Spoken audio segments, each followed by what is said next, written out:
OFW Tulong at Serbisyo Center.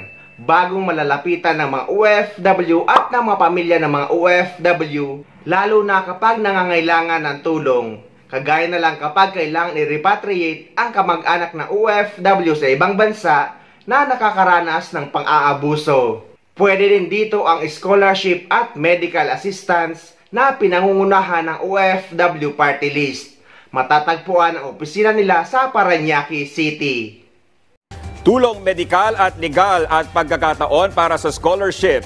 Ilan lang ito sa mga handog ng OFW Tulong at Serbisyo Center na bahagi ng mas pinagbuti pang serbisyo, hindi lang para sa mga Pinoy na nangingibang bayan kundi maging sa kanilang pamilya. Silipin natin yan sa ulat ni Bella Lesboras.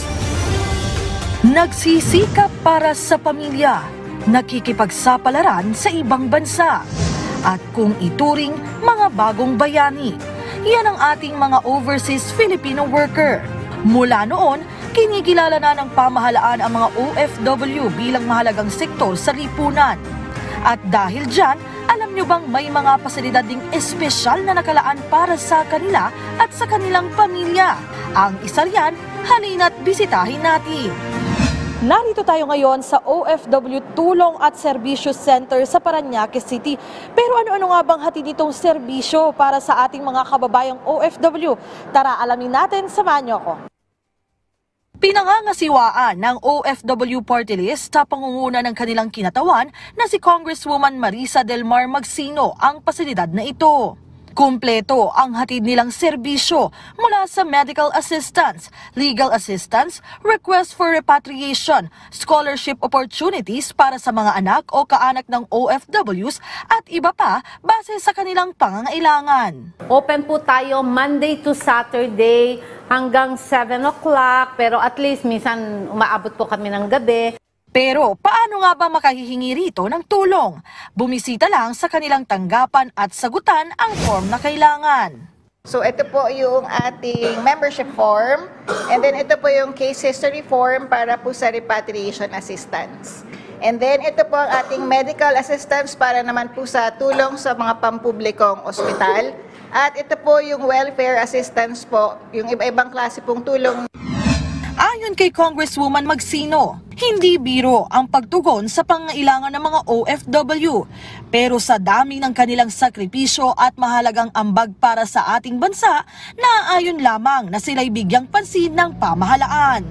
Sa Kamara, isa sa mga isinusulong ni Magsino ang panukalang pagbuo ng Magna Carta of Filipino Seafarers na ngayon naplansya na raw muli ng Kongreso para tuluyan ng maisabatas.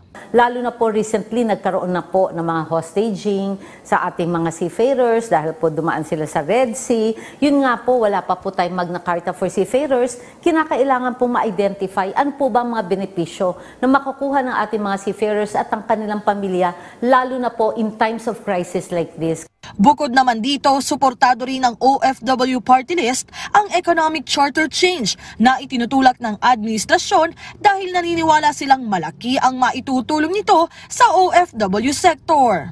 Madadagdagan ng trabaho, yung opportunity ng pag-asenso at mababawasan na rin siguro yung mga OFWs natin na kailangan pa magtrabaho sa ibang bansa for a greener pasture.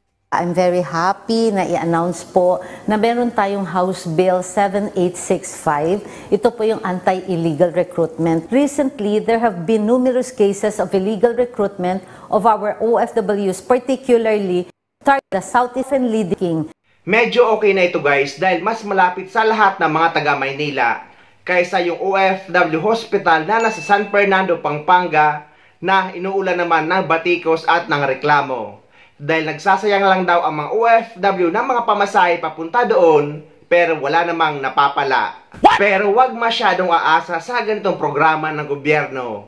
Dahil minsan sa social media lang sila hype pero kapag pinuntahan mo naman personal ay napakaraming OFW ang nagrereklamo. Dahil kadalasan ay nagagamit lang ang mga OFW dahil kapag pinuntahan mo naman at humingi ka ng tulong ay hindi naman lahat ay matutulungan nila. Pero kagaya ng sinabi nila na hindi naman biro solusyonan ang lahat ng problema ng mga OFW.